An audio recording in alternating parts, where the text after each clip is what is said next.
Assalamualaikum warahmatullahi wabarakatuh. Tepangkeun wastapun Fikri Firmansyah ti kelas 10 IPS 3. Di dieu simkuring bade nyaritakeun tentang kuda Hade Budi. Aya maung eukeur mah geus kolot katambah gering. Ngalungsar handapkeun tangkal kai bari gegerungan. Sato-sato nu kungsi meunang kanyariti manehna ngarumpul ngariung di hareup maung nu keur gegerungan teh. Cek munding, sia make gegerungan rek nyambat ka saha? Moal aya nu nyaaheun ka sia mah sato jahat.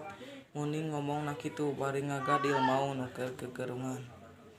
Nempo kalakuan munding kitu sakabeh sato nu aya di dinya seseurian akeuy-akeuyan. Kabeh sato nu aya di dinya ngaheureuyan maung nu keur sakarat.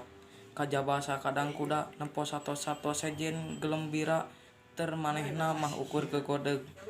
Cek domba, kunaon sakadang kuda kalah gogodeg kitu, lain tejeh tah si belang teh ku sampean, lain baheula si belot ditekuk tembal kuda.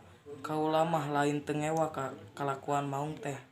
Ngan waktu ieu kaayaanna far keur gering pama manehna teh keur sakarat sakadang deui oge paeh kuduna mah sato nu keur sakarat teh ulah diheureuyan kitu.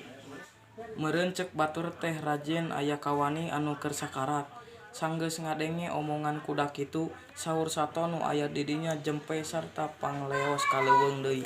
Mung sakitu ti simkuring. Wassalamualaikum warahmatullahi wabarakatuh.